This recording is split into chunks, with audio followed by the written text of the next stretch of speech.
I wasn't living life to my fullest by any means. And I was very caught in the past, in past heartbreak, past trauma that had happened. And I was feeling very stuck. And this was all happening throughout my 20s, kind of, and 30 seemed to be the turning point for me.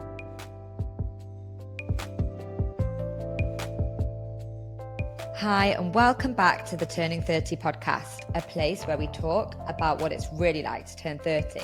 I'm your host, life coach Emma Wilson, and I'm here to help you feel better, get unstuck, and be more confident in your 30s. Now, whenever I make a request for questions and do a Q&A on my Instagram stories, which is where I just love interacting with all of you, I always get one question that comes on repeat each time. And that question is how to keep the faith that I am going to meet somebody, and how can I remain hopeful that even though I'm doing all the right things, I'm still single and I do really want to meet a life partner, how can I trust that it will happen for me? And something that I believe very, very strongly in is expansion. And expansion is a term that I think I actually stole it from manifestation work, but it's basically looking at examples of other people who have the thing that you want and letting that expand your mind into what is possible for you. Now, I am going to do a whole separate solo podcast episode on this topic because I think it's really important. But I can tell you now that for me, expansion was such a game changer when I was single and I was manifesting a partner and I really struggled. I had those moments, a crisis of faith, let's call it, where I genuinely thought, maybe it's not going to happen for me. Maybe I'm not going to meet somebody. And it felt really hard. And something about just meeting other women who were on a similar path to me or who were even, much further ahead than me and had these incredible stories that were so different from all the people that I knew and all of my group of friends. And, also different to what society says that our timeline should be. So after this happened for me and expansion became such a huge part of my journey, I promised myself that if I saw somebody's story that I loved, that I would invite them onto the podcast, I would bring them into my world so that I could share their stories with you so that I can expand you about what is possible. And that is exactly what this episode is about today. And that is exactly what my guest today, Katie, is going to be for all of you, because Katie is such an example of what's possible. She's evidence that we can never have had a relationship before. We could be single our whole 30s. We can also do loads of work on ourselves and then it still doesn't happen.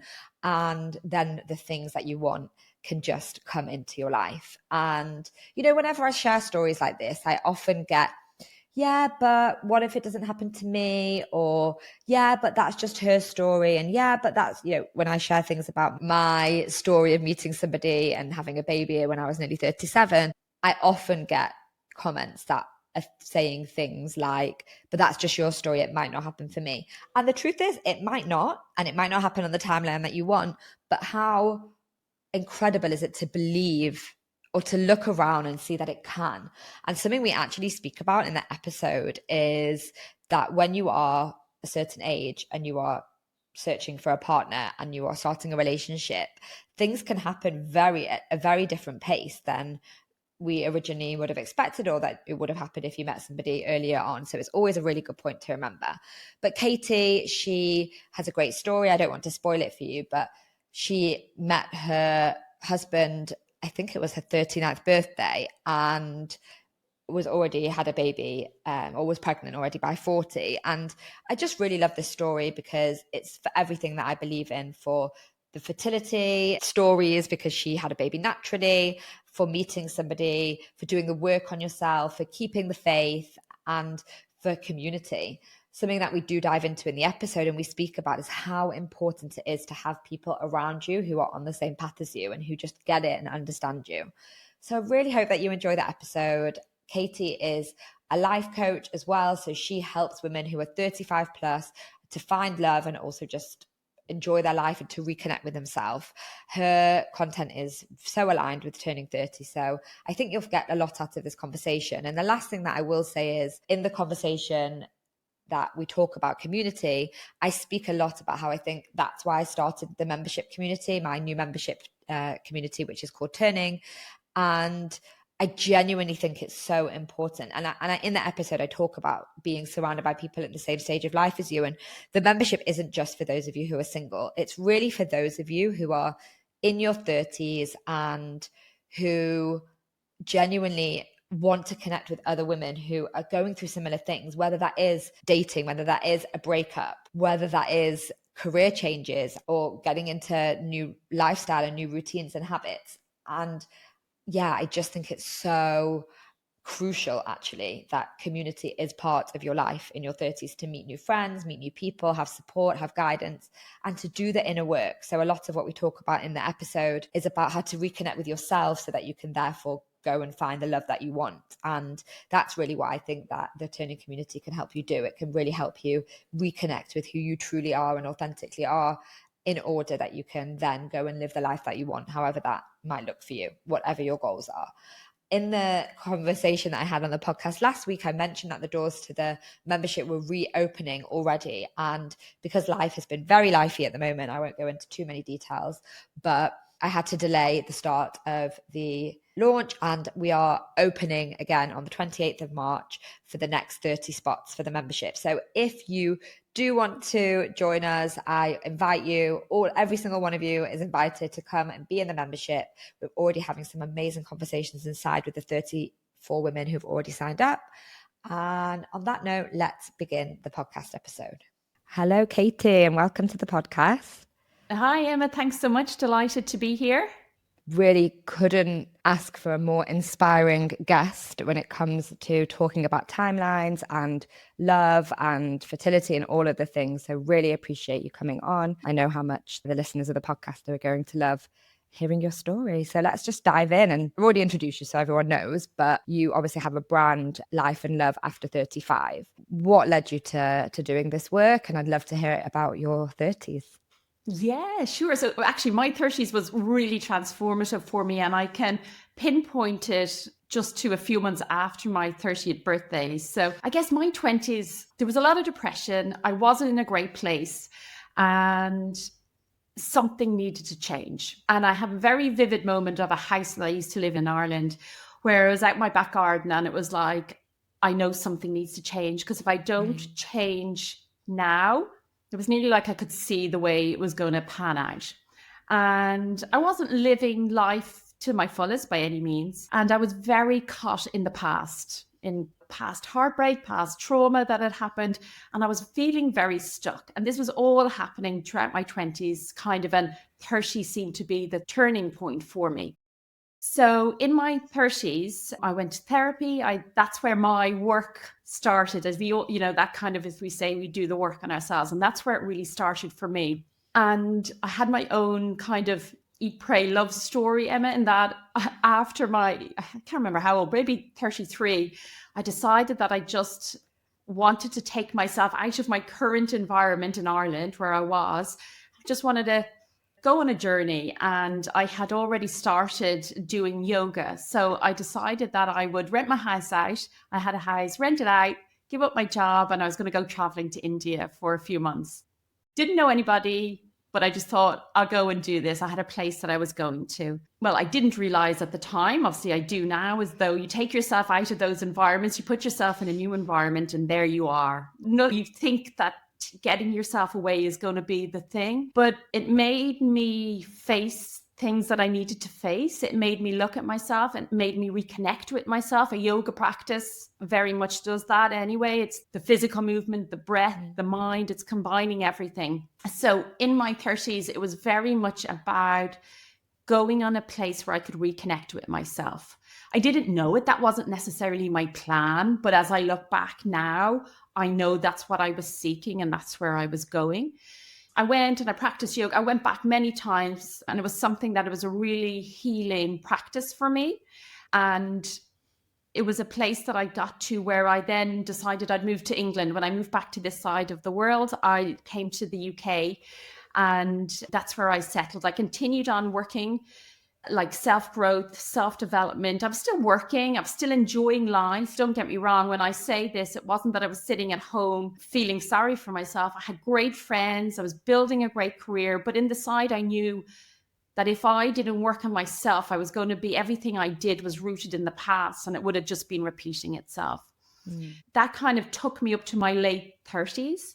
And I was single for most of my 30s, all during most of this time. Yes, I went on dates and I met people, but I wasn't in very long-term relationships.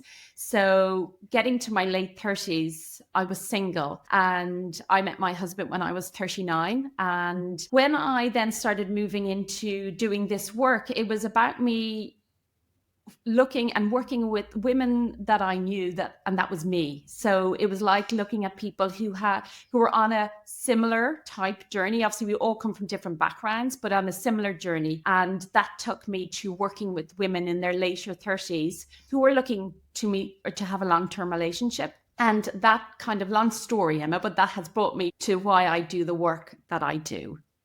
I love this story. And I also had a 33 years old eat, pray, love moment. It involved some yoga, but it wasn't yoga focused. But yes, I think that it's interesting how you said that in retrospect, you can see how the things were needed. But obviously at the time you were just following something, the breadcrumbs to the next thing, which I love that part of the story. But I would love to unpack a little bit more about, I guess, the details. And I do want to focus on being single at this age. You mentioned that you sometimes dated, but not long-term relationship, and you spent most of this time single. Now, it sounds to me like you were really on a spiritual journey and a strong self-development journey.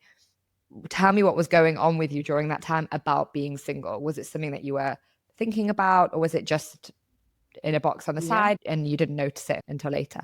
Yeah, no, I guess because like most of us probably in our 30s, we see our friends marry or move in with their partners. So yes, it was very much at the forefront of my mind, but it was like, I'd like a relationship, but there was always a but for me. And it was like, for me at the time, I felt that men were only after one thing. I had some challenges that I was working around with relationship with men, and maybe some of your listeners might be able to attain to this, that sometimes it doesn't come, we have to go through, as you use the word, unpacking. I needed to unpack all of this and had beliefs. You might work with some of your ladies around what beliefs they have about love and about relationships, and my beliefs weren't very healthy.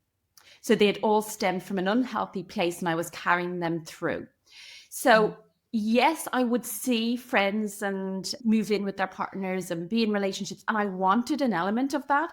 But at the same part, there was the but for me, that I was nearly afraid of it, or I needed to work on it because I had all these extras that would come, but they want me for this, so this was all the unhealthy beliefs that I was carrying with me, that at the time I couldn't see them really for what they were, especially probably my earlier 30s.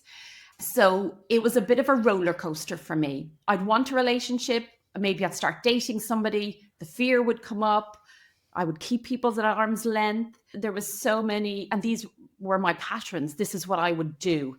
So it was a roller coaster for me being single. Sometimes it was what I really wanted, because in those moments it's very confronting when I've just come out of being dating. And then there was other times where I'd talk to friends and see what normal should be for my age. And I think, I should be in a relationship, or I want to be in a relationship. And I'd go on the date. So it was a bit of a roller coaster for me. That makes sense. It sounds like it was like the pendulum swinging, like you would be actually comfortable where you were, and then something would happen and it would swing back, and then something would happen there and you would go, you were moving in between the two states, which I think a lot of women will resonate with, even if they don't consciously know it. And I think this happens a lot. I see it a lot in clients who want to date but don't really want to date, but then they start dating and then they maybe have some sort of dating drama, whether it's a ghosting or rejection or just a bad date, someone that they don't like, or that they have to reject somebody and it makes them feel uncomfortable, and then they just put the brakes on and it's I just can't do this anymore. So you mentioned that was one of your behaviors during this time. What other things? How else did this, I guess, these subconscious beliefs and the but, I like how you call them the buts, I want this but, how else did they show up in the way that you were behaving?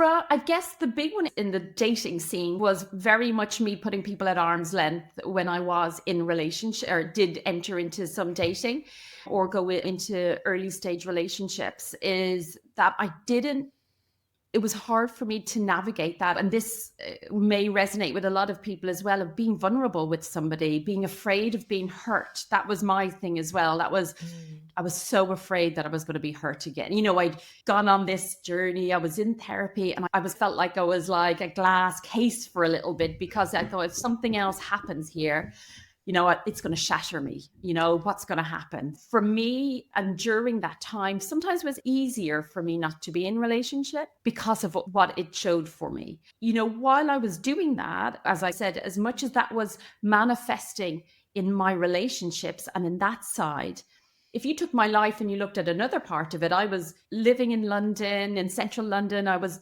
having a great career, traveling with friends. And it was kind of like, I see it again now, is that my love life or that dating side was kept in a box over here.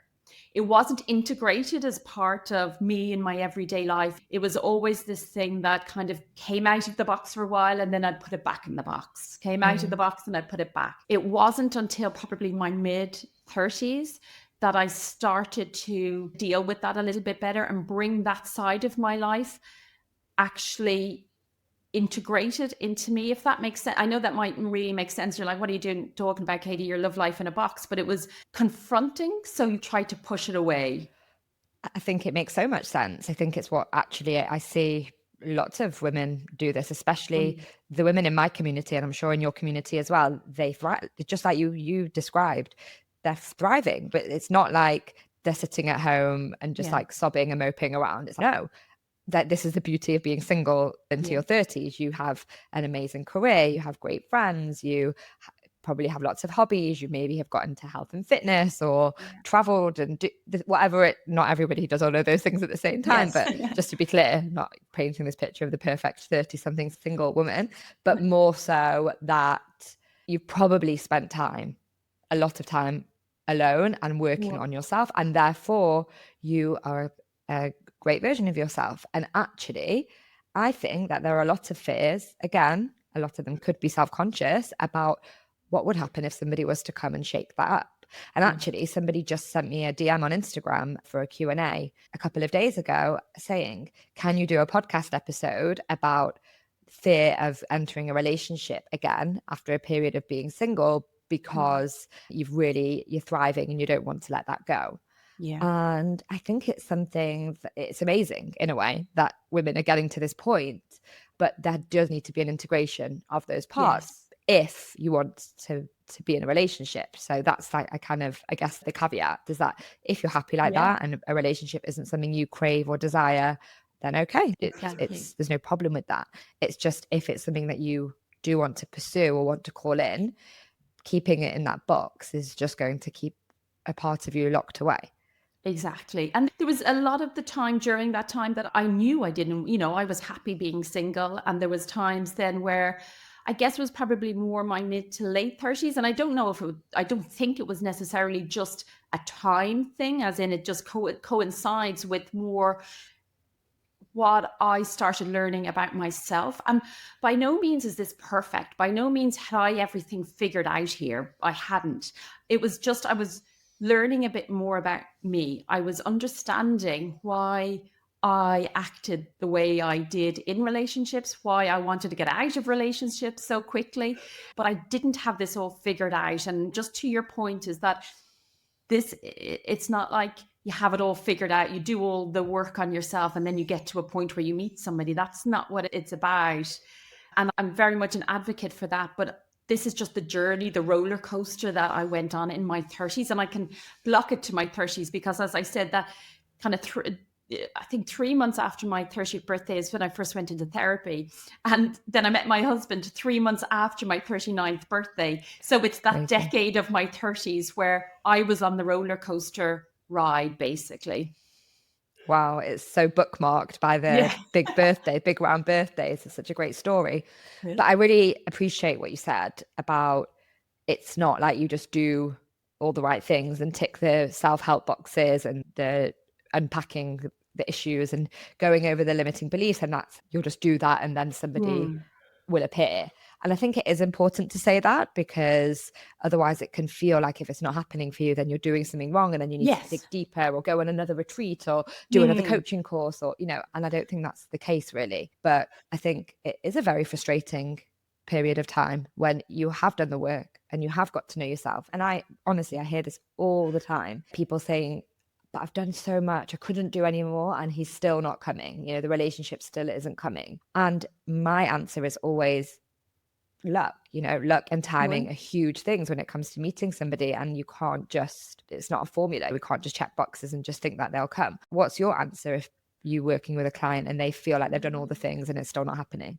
So I think sometimes it's about, you carry on enjoying your life. You do what you want to be doing, yet you go on dates, you put yourself out there. Like, there's a funny meme, I think it is, on going around on social medias, where there's somebody at home watching their box sets, doing all this and waiting for the Amazon person to come to be their partner. You do also have to put yourself out there. And part of the work that I do with women as well is that dating strategy, because it doesn't always have to be online dating, but it's somewhere that you feel comfortable getting out into the world as well, and putting yourself in positions that you can meet new people. And it doesn't always have to be about going on dates, but it's about meeting new people. It's about getting to know other people.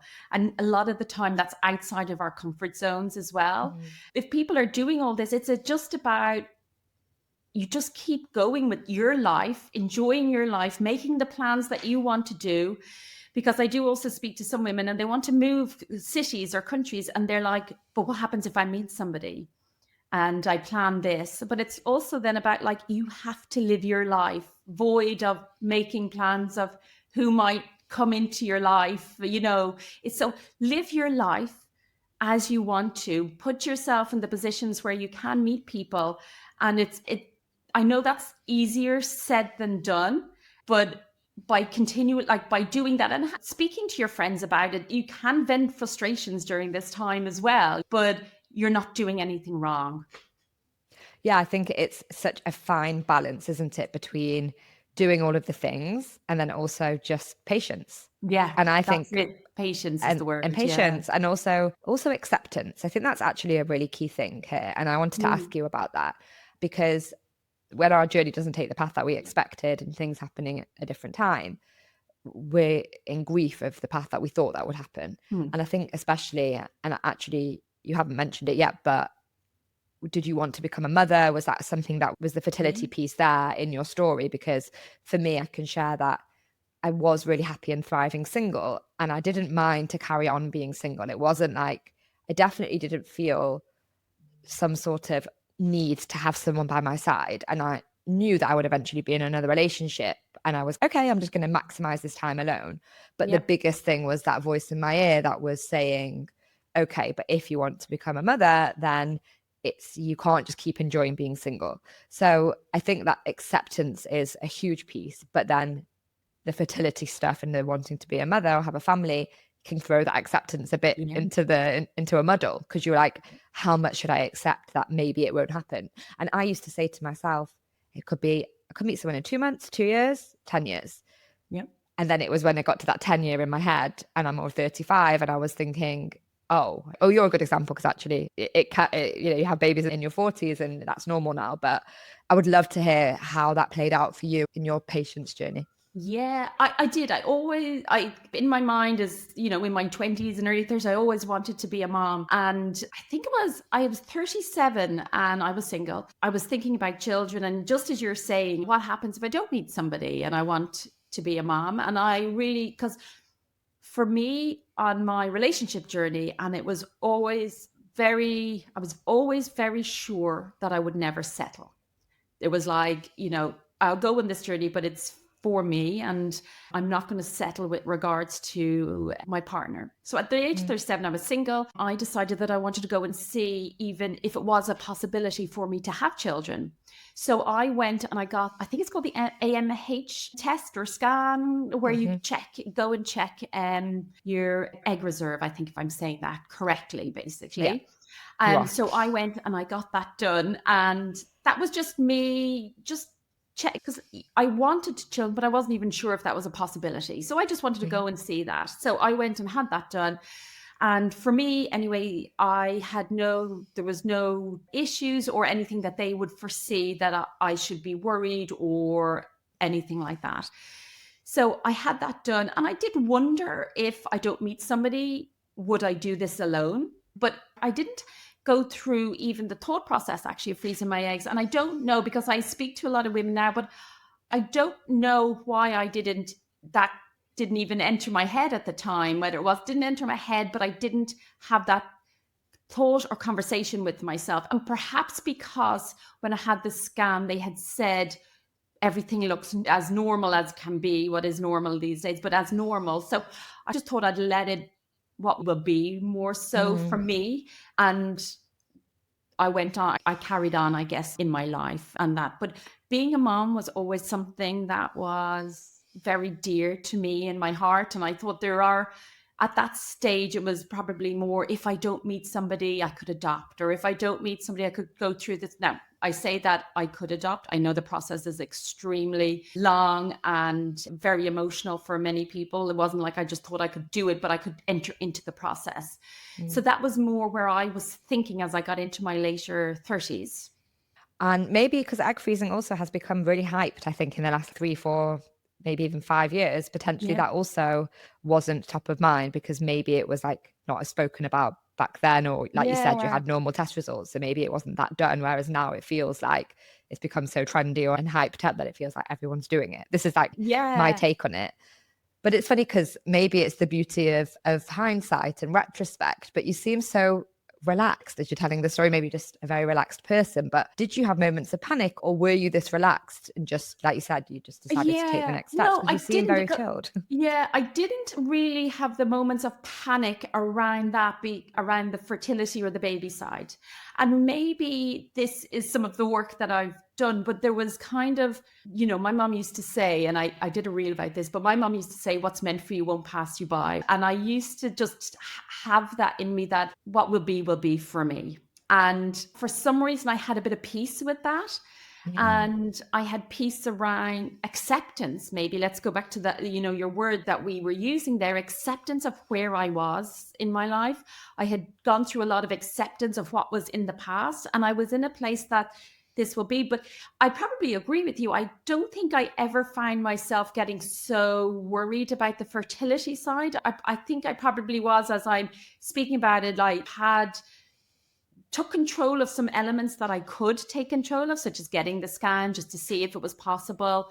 But it was, as much as it was something I wanted, I don't think it was something that the clock's ticking for me in that retrospect. Yeah, but I also think that it sounds like two things came up for me. Firstly, you just have deep trust. And I'm Yeah. going to say something, and it is maybe putting a little bit words in your mouth and making an assumption, but you can Yeah. correct me if I'm wrong. You had a yoga practice, and also you sound like somebody who'd been on a real journey. You'd obviously done all of this like inner work.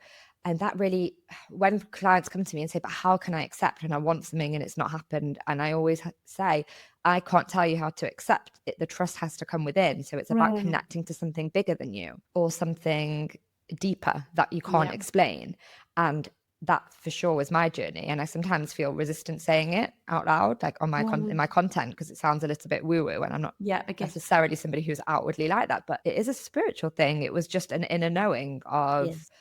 I will be okay. It wasn't an inner knowing of, I am going to get married, have a baby, and do all. It was more just whatever happens, like this Yeah. is in this life that I'm in, like this is what's meant for me. Do you resonate with that? Yes. And as you're talking about it, you say the inner knowing. And for me, it feels deep. And I have this vision of in the pit of my like my stomach, that it was like this knowing that it will be okay. And yes, 100%. And I can probably attest to as I said, it was a daily yoga practice that I had at that time. I was very much in a place that I felt probably the best that I have. And that was my late 30s. So that was probably in coinciding with the time when I was thinking of children, babies and so on. So I would 100% agree. Good. And the second thing that I wanted to say was, you mentioned already that your mum had the saying, what's meant Yeah. for you won't pass you by. Because another question I was going to ask is, what pressure did you have around you did you feel the pressures of family or friends? Did people make comments to you? And it really comes up for me as you're describing that if your mum used to say that, then maybe you were just really supported by that feeling of, you know, not having to pressure yourself. No, I did. Like yes, I had the questions because I was, if you remember as well, now I'm living in England, say my family are back in Ireland, a good majority of my friends and so on are back in Ireland as well. But yes, a lot of the time, you know, it's this question, why aren't you with somebody? And I'm like, I don't know. You know, why are you asking me this question? You know, it's such a question to ask, why is nobody else with you? You know, it's just when people ask that question, why are you not with somebody? Or why are you not married? And yes, I've had all of that. I had my mom saying, have you found anyone yet? Or whatever, you know, so over the years, I've had it all. And sometimes I know it would really get to me, but other times I knew as well that my journey, I kind of realized that my journey was quite different to a lot of my friends who were all maybe childhood friends, who majority of that group of friendships were married, and some of them may have had children, but I knew I was on a different path. And I also knew that as much as this path that I'm on is a bit different to some of my friends, it's also okay. And again, that's work probably that I've done on myself to get to that stage. I've 100% experienced people questioning why you're not married, or are you going to have children, or whatever that will be. And I think there's been a lot of education on social media, and I see from you, Emma, as well, as these questions are just unhelpful to anyone who is single. But I think we all experience them in some way. And I don't think it's people necessarily trying to be mean or unkind. I shouldn't be excusing people, but I was more thinking of my mom and stuff like that, that I don't think she was trying to be mean or anything, but it's just their way. It's what she knew people did. You get married, to have babies, which I would love to educate people in completely the opposite way, that it doesn't all have to follow this line. Yeah, exactly. But obviously our parents' generation, and I mean, as well as for me, I always lived away from my like home friends who are all back in Manchester, and they all started having babies at 30. And that was like, you know, so now I have friends who have 8-year-olds, which is crazy to me. Yeah. Because obviously I just have a nearly 1-year-old, and we're just on such different paths. And I will be honest and say, obviously it is hard being the odd one out. I did obviously go off and make my own single friends and my own friends who are on the same stage as me. But yes, like it was really difficult to disconnect from friends in that way. And then again, like the comments and everything. So I think a lot of people listening will resonate with that.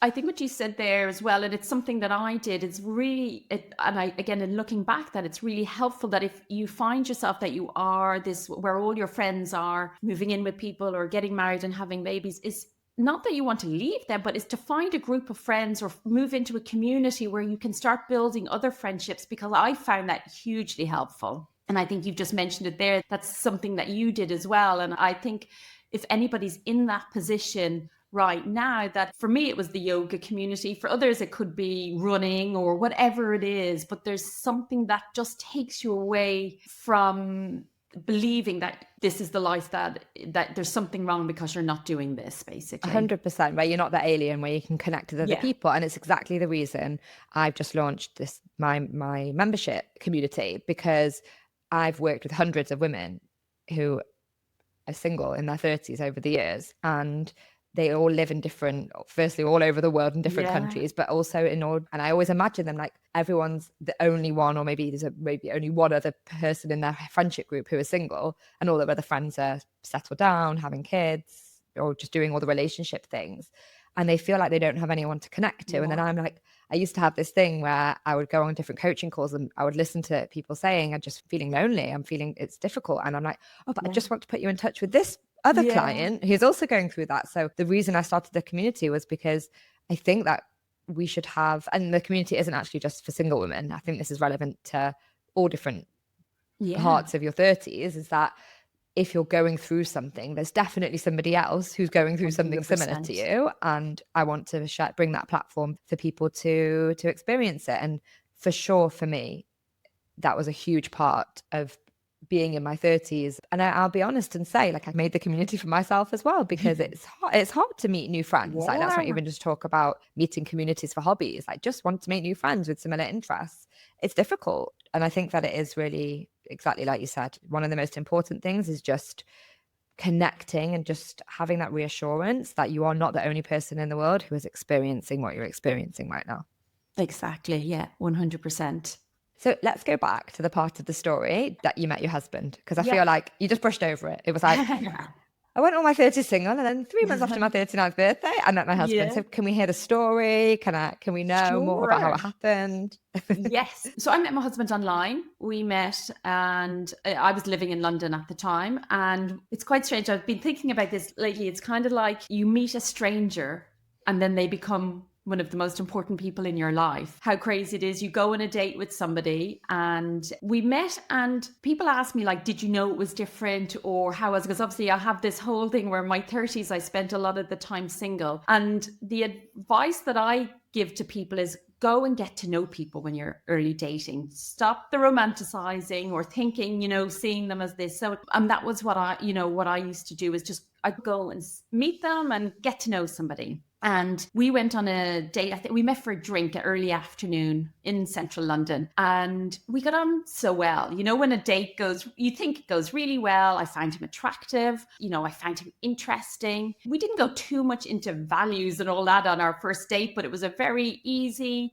not, fun first date. And my always thing is, would you like to see them for date number 2? And I'm not like going any further than, I just kind of take those first few dates very simple. So we were having fun. We were enjoying central London, and we were getting to know each other, and it was really good fun. So for me, that was something that I knew was a bit different, because it felt quite mutual that the two of us were doing that. We felt very much on the same page. We met, and things just started rolling from there. And again, we were like, well, I was 39, he was 41.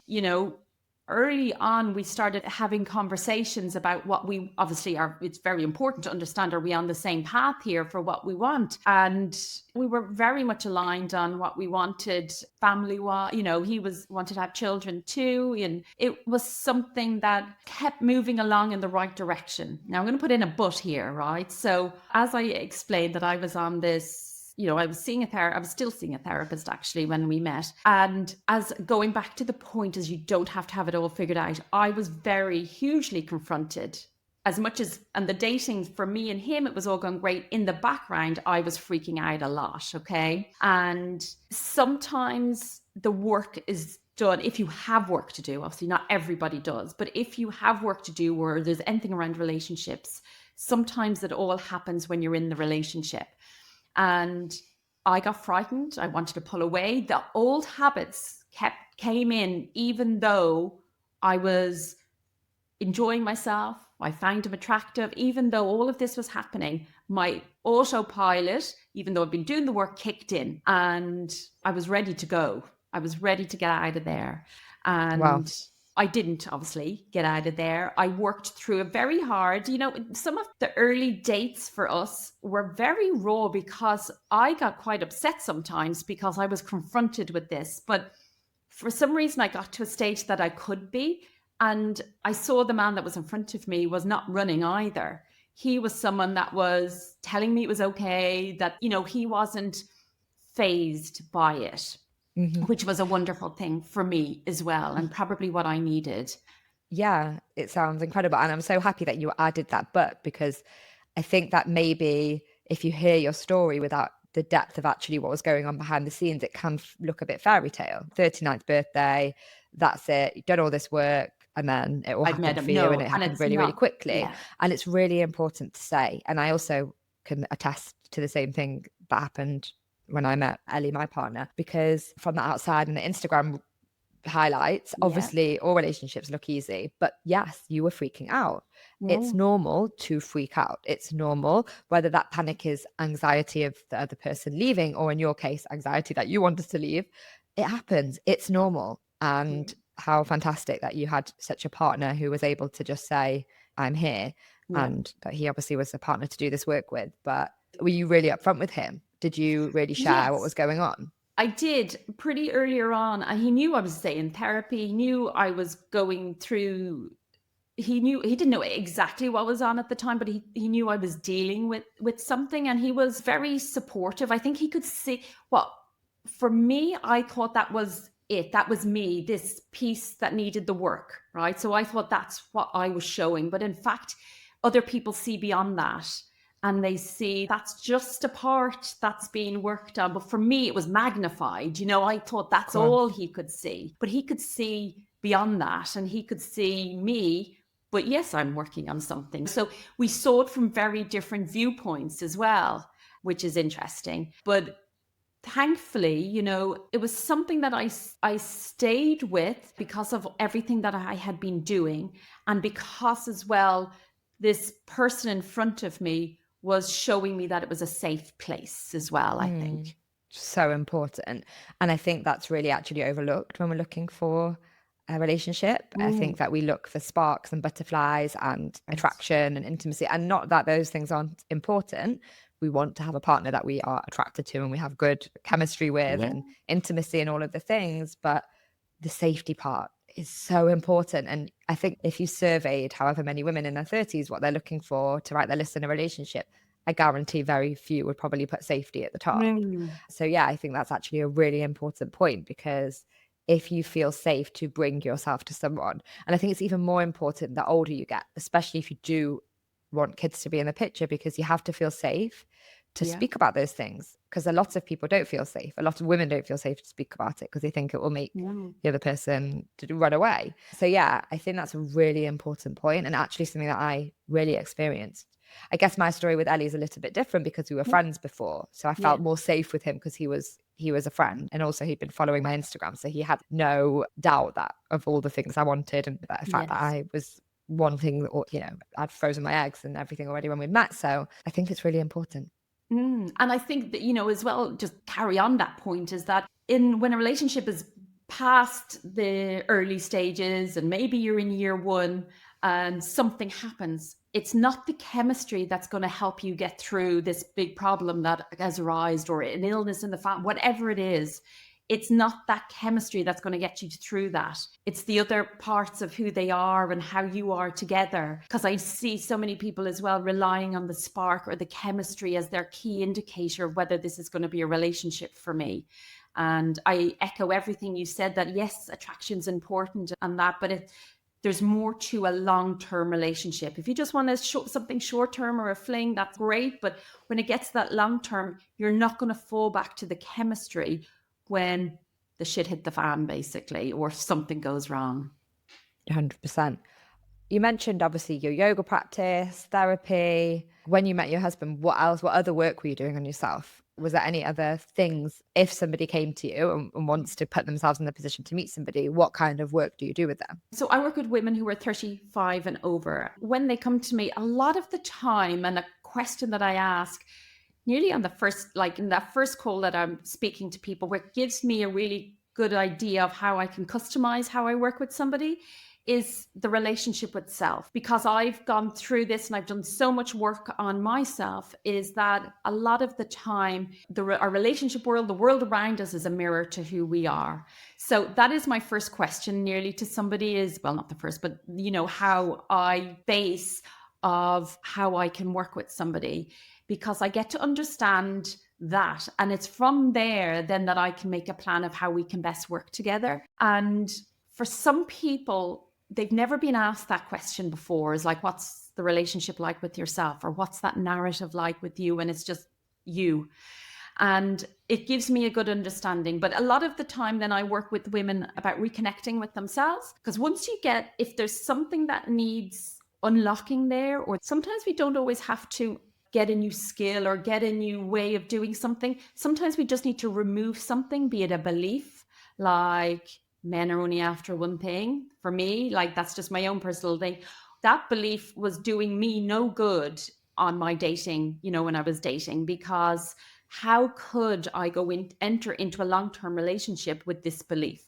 So a lot of the times when I'm working with women, we work around their beliefs. And if there's any beliefs that are hindering them from where they want to be in life and relationships. We work if needed on that. And then there's also sometimes women don't, it's been a long time and they don't know what to do in the dating world at the moment, and so it's very much on where somebody's at, of how we work together. I love that. I'm such an advocate for the breaking down beliefs thing. I think that's a huge part of meeting yourself, not even necessarily meeting someone else, just really understanding. And I think from my experience, so many of the beliefs are subconscious and we don't even realize. And that's why I think having a coach when it comes to dating, and not a stereotypical dating coach. I'm actually not a fan of dating coaches that are very specific with lots of these different techniques. And I don't know, for me, it can be a little bit icky. And I don't think there's any like hard and fast rules. It's like definitely you're nodding your I head. don't tell people what to say in situations or how to get somebody. That's not where I am. But it's when you can start reconnecting with yourself. And I don't mean to sound again woo-woo or, oh my God, what's that? But that is such an important relationship, because there's a lovely quote. I can't remember the lady that wrote it, but it's like, how we treat ourselves is how we teach other people to treat us, basically. It's like how you do that work. And that is first and foremost a huge turning point for women, is that when they start working on that you start then making different choices and you start seeing things differently. And therefore your outcomes are very different. Yeah, I love that. And spoiler alert, you did get through the confrontational time. Stuck with you it. Stayed, and he stayed. And then you quite quickly got pregnant. Yeah. Naturally. So, yes, we got together in maybe end of October. And early the next year, I fell pregnant. And I had a miscarriage with this. It was a very early stage miscarriage. Although it was the first time, obviously, I was pregnant, never been pregnant before.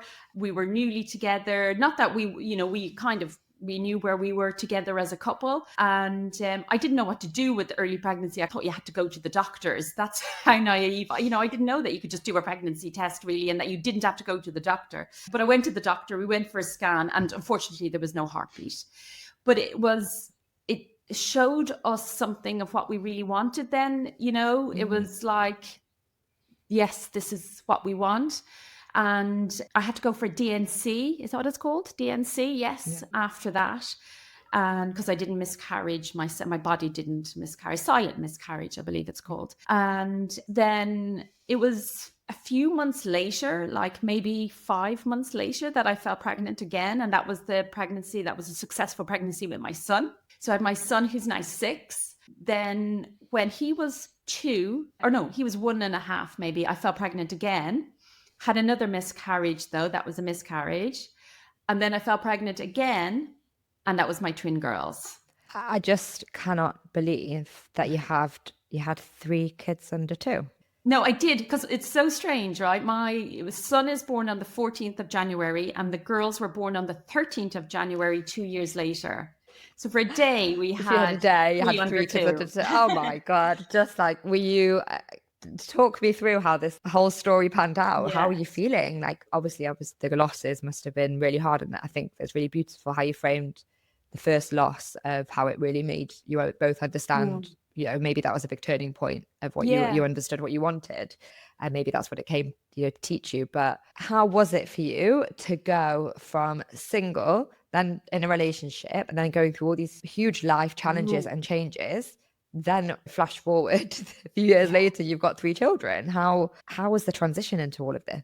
It is quite, myself and my husband still look, especially if the children are doing so, we just look at them and go, oh my God, we just can't. Sometimes it's like, we can't believe it. And I guess when you're in it, you just had a little baby, and you know how all consuming that can be in the first early stages of having a little one. It was wonderful. Like, it was everything we wanted it. It's kind of like, what you wish for. It can come so quickly then when things start moving. Not in a million years did I expect I was going to have twins. And my girls are identical twins. So it's not that it runs in the family. It's just this amazing miracle that happens, and then an egg splits and 2 babies arrive.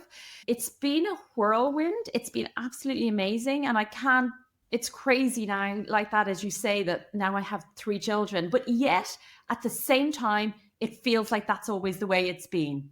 That's the way it was. I just want to ask you, imagining if your present self could go back to your Oh, self, even just on your 39th birthday, probably all the things you're experiencing, and tell her this is yeah. what happened. It's crazy. It is, because that 39-year-old and that birthday, like if I had said, it would have been, oh, I'd love to meet somebody, I'd love to share my life with somebody, I'd love to be a mom. And then you fast, like all within a short period of time for these big life events, it's all happened and it's there. And I guess the thing as well is that, yes, I was 40 when I had my first baby, and I was 42 when I had the girls. Being an older mom can have such a stigma around it. Even the name they give women who are older going into hospital and stuff. And people ask me, oh, what's it like being a mom in 40? But I don't know any different. I guess it motivates me to be the best, try and keep myself fit, healthy, Mm. well for these little ones. And it doesn't matter what age you are. I put up a reel recently about it, and it's like some people saying it's very selfish that when you get older, your children are going to be without parents. And it's like, well, unfortunately, anything can happen, any of us at any stage. And if I can't live my life like that, because that wouldn't be a very nice way to live our life if we just kept thinking that something bad was going to happen to us and wherever we're at. So I think there's a lot of people come from many different angles at it. For me, I've had no health issues around it, thankfully. My children, thankfully, have had no health issues because of it. We probably don't run around as fast, but everything is, I think parenthood is wonderfully chaotic at whatever age we're at. 100%. I think people must often think you did your IVF because you had twins at the age Yes. that you did. Do people assume and ask Yes, a you lot of the that? time I get that question a lot. And I guess, yeah, it's just the way life worked out for me, really. Yeah. I love the story. I think it's really special. But I guess the one last point that I wanted to say about it, which is me projecting my own story as well, is what you said. And I know this is really triggering for some people who are single and aren't in this position. So I will say, I used to get really triggered by it. It was actually Yeah. my pain point before I went on this journey of meeting someone and having a family, was that it can happen so quickly. It really used to annoy me when I saw people who it happened quickly, because I would say that will never happen to me. It would never happen to me. That's ridiculous. It's going to take years. And I used to do the maths on my hand. Now I'm 35 and it's going to take 2 years and then another year of engagement and it's no, I was pregnant within 9 months. And also we didn't go on the traditional path, and we did get engaged, but we were married, but not really official. Anyway, we're not doing everything traditionally. Yeah. And I think that before that happened, it was like, just felt so far away. It just felt like, well, it's not happened up until now, so why would it ever happen? But when you're in something and you meet somebody who is ready for those next stages, it can happen quickly if you want it to. Yeah. And I think it's just a really important point, because it feels like time is ticking and that it just might never happen. And then click your fingers and look, it can. I remember going around like on the tubes in central London and seeing people or hearing stories. I remember being on the tube and a friend telling me, this is why I think of the tube, but that how they met somebody and within a year they were living together. But for me, that used to give me hope. I would think, oh my God, so much could happen in a year. You don't know where I could be this time next year, kind of thing. And we did get married. We are married now, but we got married, like my son was there, he was a year. We went to Marylebone Town Hall in central London, got married. We did what we wanted to do, basically, and that was very important to us as well. So important for everyone listening is that really sit and question, like, how much do you want the traditional things? Because if you don't have to do them, and I think that's really important to say, just because everybody else around you does one thing doesn't mean you have to do it as well. What do you wish you would have known before? So now you're in your 40s, you have 3 kids, you're married, Yes. all of the things that you wanted or thought that you wanted has happened. What do you wish that you would have known in your 30s when you were going on your Eat, Pray, Love and all of the story you've just told? Yeah. There's probably a couple, and I've probably said some of these already in looking back in respect. First of all, is just that it will be okay. Whatever happens, it's okay. That's whether you meet your person, you don't meet your person, everything's going to be okay. And the other thing is that if you're on a different timeline than other people around you, there's nothing wrong, and we're all on our own journey.